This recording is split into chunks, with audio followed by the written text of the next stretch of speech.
Taegon is our 5th child. He was born June 6th of 2012.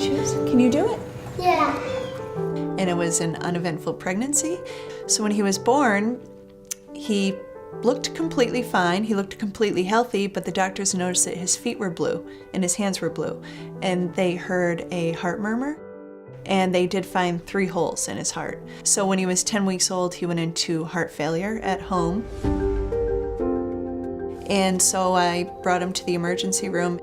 And when they went in to operate, they repaired the 3 holes, and the one was so large that it needed a mesh patch, actually, and that patch is still there. After he came home, he was super healthy and he was eating like a champ, but he was still sleeping 23 out of 24 hours, and I had to keep waking him up to feed him. And I brought him in for his 4-month well baby checkup, and I said, I think there's something wrong. He's still sleeping so much, and he still would rather look at the lights in the ceiling instead of my face. Not really interested in what's going on around him. The developmental pediatrician looked him over head to toe, and she said, I think we need to go downstairs to genetics and have them check.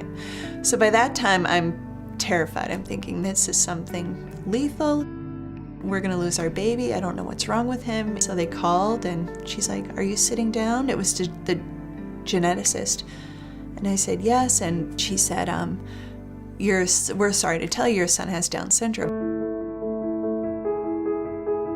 He's followed by yearly now for a lot of specialists. When he was 9 months old, he had his first set of ear tubes put in. And because he was retaining fluid in his ears, and his ear canals were very tiny. And it was a matter of weeks. He started babbling, started making noises, started looking around, and he'd sit there and his siblings were playing and he'd turn his head to hear.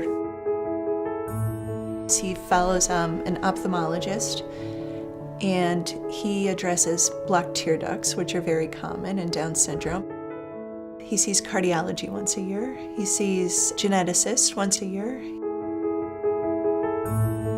Well, every day, I say I'm so thankful that Taegon was born in 2012, because the technology that we have now, and now it's addressing these specific medical issues.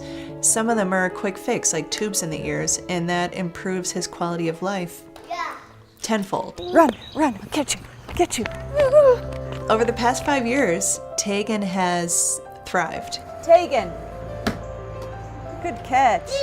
He started as a very sick little baby that we didn't even know what was wrong with him, other than he had a heart defect. We didn't know how bad it was. We didn't know if we'd ever bring him home from the hospital, to a 5-year-old now who is running around and we can't keep up with him. And thanks to medical technology, he is playing with his peers and going to birthday parties and jumping on moon bounces. He's running and not getting tired, and he's climbing, and he's thriving in school. And this is all thanks to medical technology, that he is on an even playing field with his peers.